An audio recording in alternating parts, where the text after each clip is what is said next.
देख रहे हैं पीके न्यूज़। सबसे पहले अल अजीज़िया रेफरेंस एहतसाब अदालत को मामला वापस भिजवाने की अस्तदा मुस्तरद। इस्लामाबाद हाई कोर्ट ने नवाज शरीफ की अपील पर मेरिट पर समाअत करने का फैसला कर लिया। सरदार ताहिर महमूद की रिपोर्ट। इस्लामाबाद हाई कोर्ट में कायद नून लीग और साबिक वज़ीर आज़म नवाज शरीफ की अल अजीज़िया रेफरेंस में सजा के खिलाफ अपील पर समाअत जारी है। चीफ जस्टिस आमर फारूक, जस्टिस मियां गुल हसन औरंगजेब समाअत कर रही हैं। दौरान समाअत नैब ने नवाज शरीफ के खिलाफ अल अजीज़िया रेफरेंस फैसला कलअदम करार देने की इस्तदा कर दी।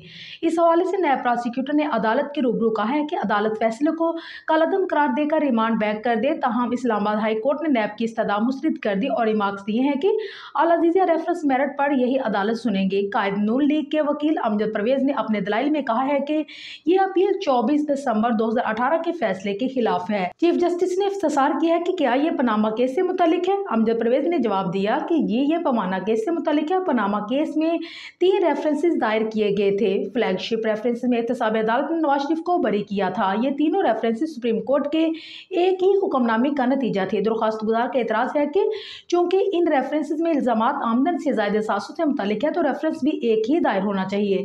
एहतसाब अदालत ने ट्रायल अलग अलग किया लेकिन फैसला एक साथ सुनाने का कहा था।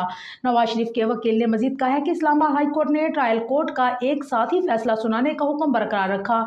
इस्लामाबाद हाई कोर्ट ने फैसले में कहा है कि एक साथ तीनों केसेस के फैसले से आसमान नहीं गिर जाएगा। दौरान समाअत जब अदालत ने इख्तिसार किया है कि इसमें इल्ज़ाम क्या था तो अमजद परवेज ने बताया है कि आमदन से ज़ायद असासाजात का केस था।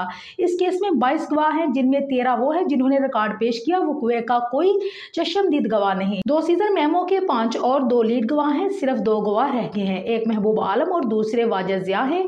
उनमें से एक नैब के तफ्तीशी ऑफिसर और दूसरे JIT के सरबराह हैं। अमजद परवेज ने दलाइल में कहा है कि मैं इन गवाहों के बयान से कुछ पोर्शन अदालत में पढ़कर सुनाऊंगा कि एवान फील्ड में बच्चों की उम्रें कम थी। इस रेफरेंस में चार्ज में लिखा है कि हुसैन नवाज की उम्र 28 साल थी। वाजिद ज़िया और महबूब आलम साबित नहीं कर सके कि हुसैन नवाज शरीफ की ज़ेर कफालत थी। ये केस पिछले केस से इसलिए बेहतर है कि नवाज शरीफ 12 अक्टूबर 1999 से मई 2023 तक पब्लिक ऑफिस होल्डर थे। इस मौका पर नैब प्रोसिक्यूटर ने एहतसाब अदालत के जज अरशद मलिक की वीडियो का मामला अदालत के सामने उठाया और कहा कि नवाज शरीफ के वकील मेरिट पर दलाइल दे रहे हैं लेकिन उससे पहले उनकी सजा सुनाने वाले एहतसाब अदालत के जज से मुताल्लिक एक दरख्वास्त मौजूद है जिसे पहले देख लें, जिस पर नवाज शरीफ के वकील ने अदालत को आगाह किया है कि जज वीडियो स्कैनर से मुताल्लिक अपनी दरख्वास्त की पैरवी नहीं करेंगे।